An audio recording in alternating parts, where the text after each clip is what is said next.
யாழ் சமையல் அன்பு உள்ளங்களுக்கு இனிய இந்நேர வணக்கம். இன்றைக்கு நாங்கள் முள்ளங்கியில் ஒரு கறி வைப்போம், வாங்கோ பார்ப்போம். முள்ளங்கி, பச்சை மிளகாய், வெங்காயம், தக்காளி, கருவேப்பிலை, பால், மிளகாய்த்தூள், ஜாழ்த்தூள், கடுகு, மிளகுத்தூள், உப்பு, சீரகம். வாங்கோ இப்படி செய்யலான்னு பார்ப்போம். சட்டியை காய வச்சுருக்கிறோம். சட்டி காயட்டும். சட்டி காய்ஞ்சிட்டுது. நாங்கள் எண்ணெயை விடுவோம். எண்ணெய் கொதிக்கட்டும். எண்ணெய் கொதிச்ச அப்புறம் நாங்கள் கடுகை போடுறோம்.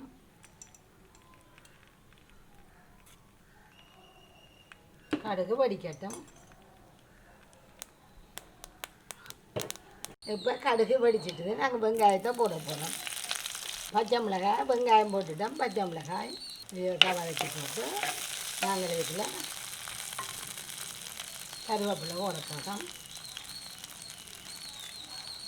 கருவேப்பிலையும் பிச்சு பிச்சு கசக்கி போட்டு போடுங்க.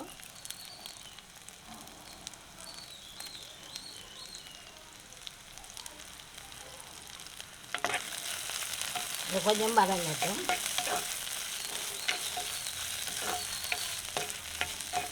இதுக்காக அரைக்கரண்டி சீரகம் போடுங்க.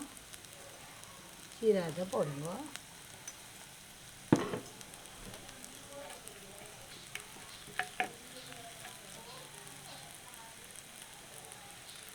கொஞ்சம் பொரிக்க விட்டுட்டு எல்லாத்தையும் கலப்போம்.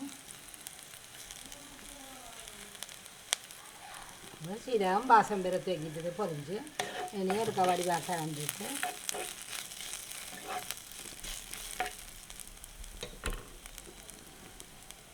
இப்போ நாங்கள் இந்த முள்ளங்கியை சின்ன சின்னதாக வெட்டி வச்சுருக்கிறோம்.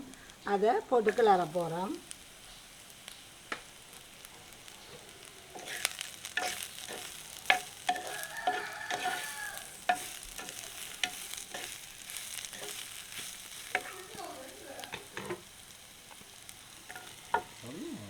இதை எப்படி நல்லா கிளறிட்டு ஒரு 5 நிமிஷம் நாங்கள் இந்த எண்ணெய்க்குள்ளேயே இதை மூடி விட போகிறோம். அதுக்கு பிறகு தான் இந்த எண்ணெய்க்குள்ள கெட்டியாக ஒரு 5 நிமிஷம் கிளறி எடுத்துகிட்டு 5 நிமிஷம் இந்த எண்ணெய்க்குள்ள மூடி விட போகிறோம். இதுக்கு கண்டு பெருசாக எண்ணெய் விடாதுங்கோ. அதுக்குள்ள தாளித்த எண்ணெய் தான். கொஞ்சம் எல்லாத்தையும் சேர்த்துட்டு சுற்றி இருக்கிற எல்லாத்தையும் ஒன்றா சேருங்கோ. தாளித்து எல்லாத்தையும் இப்போ நாங்கள் மூடி விட போகிறோம். ஒரு 5 நிமிஷம் இந்த எண்ணெய்க்குள்ள ஊறட்டும்.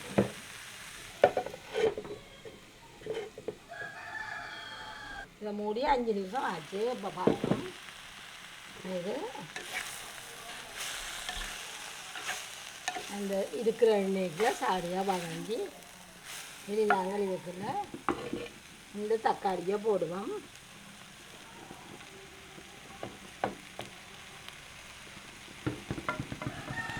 இந்த தக்காளியை போட்டு ஒரு கொஞ்ச நேரம் ஒருக்கா மூடி போட்டு பேர்ந்து பாலங்களை விடுவோம்.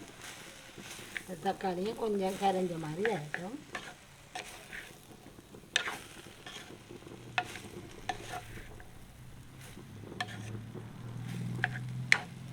இது ஒரு 2 நிமிஷம் தான். நாங்கள் இதை மூடி போட்டு நாங்கள் மற்றதை ஆயத்தப்படுத்தி கொண்டு வருவோம். எல்லாத்தையும் நாங்கள் 5 நிமிஷம் 2 நிமிஷம் இதை பதங்க அப்படியே விட்டுருக்குறோம்.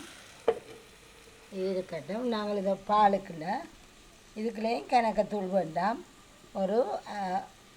ஒரு மேசக்கரண்டியில் 3/4 மேசக்கரண்டி தான் போட்டேன் நான். இப்போ ஒரு 3/4 மேசக்கரண்டி உப்பு போட்டு கலந்து போட்டு இதை நாங்கள் இதுக்குள்ளே விட போகிறோம். வாங்கோ விடுவோம். இந்த பாலை இப்படியே ஊற்றி விட போகிறோம். இனி நாங்கள் இதை மெல்லிய நெருப்பில் நல்லா பிரட்டிட்டு இப்படியே இதை நாங்கள் மெல்லிய நெருப்பில் விட போகிறோம். பாருங்கோ, பால் அடியில் நிற்கிது. இதில் பாலும் 10 மட்டும் இடக்கிட வேறு இங்கே ஒன்றுமே விடாதுங்க. இதுக்குள்ள இவ்வளோ காணும். இனி இதை அப்படியே மூடி போட்டு இடக்கிட எடுத்து கிளறுங்கோ. கொஞ்சம் மெல்லிய நெருப்பிலையே விடுங்கோ. அப்படியே மூடி போட்டு கொஞ்சம் நேரம் ஆறுதலாம். நீங்கள் மற்ற வெளியில் பார்க்கலாம். இடக்கிட வந்து கிளறுங்கோ. இப்போ வாங்கோ தந்து பார்ப்போம். இதுக்குள்ள இது வந்து துணக்கறி தானே. நாங்கள் வைக்க போகும்போது ஒரு குழம்பு வைப்போம். அப்போ இதுக்குள்ள தூளாக அளவாகவே போடுங்க, கணக்க போடாதீங்க. இப்போ இது அவிஞ்சு முடிஞ்சது. நாங்கள் ஒரு சொட்டு இந்த தண்ணி இவ்வளோ இருக்கத்தக்கனா நீங்கள் இறக்குனீங்கன்னா ஒரு சொட்டும் இல்லாமல் இறக்குனீங்கன்னா வறண்டு போகும் கறி. இது கொஞ்ச நேரம் நாங்கள் அது தண்ணியில் பிரட்டி எடுக்க கணக்காக வரும். எல்லாத்தையும் பிரட்டி விட கூட்டெல்லாம் கறியில் பிரண்டு வரும். தண்ணியை கணக்கவும் இருக்கத்தக்கனவாக இறக்கிடாதீங்கோ. இது கணக்காக இருக்கும் உங்களுக்கு. இப்போ இந்த அடுப்பை நூக்க போகிறோம். இதை மூட போகிறோம். மூடிட்டு இதை நிப்பாட்ட போகிறோம். அடுப்பை நிப்பாட்டிட்டோம். அடுப்பை நிப்பாட்டிட்டு நாங்கள் திறந்து உடனே அரைக்கரண்டி மிளகுத்தூள் போட போகிறோம். மிளகு இரண்டி. இது இப்போ நாங்கள் அடுப்பை நிப்பாட்டி போட்டு இப்போ நாங்கள் இதை பிரட்டி விட்டுட்டு இப்படியே மூடி விடுங்க. இது ஆறும் மட்டும் இப்படியே மூடி விடுங்க. இப்போ நல்லா ஆறி இருக்கும். வாங்க துறப்போம். இதான் ஆறிட்டு இப்போ நீங்கள் பார்த்தீங்கன்னா அடியில் தண்ணி இருக்காது. இருந்த கூட்டு எல்லாம் இந்த கறிகளோடு சேர்ந்துட்டுது. வேறுங்கோ எல்லாம் கறிகளோடு சேர்ந்துருக்குது. இப்போ தண்ணி கணக்காக நின்றுச்சுன்னா அது தண்ணியோடு இந்த கூட்டு இதெல்லாம் போயிடும். இப்போ இதுக்கு இன்னும் மாறையெல்லாம் நல்லா இது இந்த தேசிப்புளி நான் சொல்ல மறந்துட்டேன். இதுக்கு தேசிப்புளியும் விடுங்கோ. சரி, இதை அப்படியே தேசிப்புளி நல்லா பிரட்டி எடுத்திங்கன்னா நல்ல ருச்சியான ஒரு முள்ளங்கி கறியும் உங்களுக்கு கிடைக்கும். இதே மாதிரி செய்து பாருங்க, இப்படியே வரும்.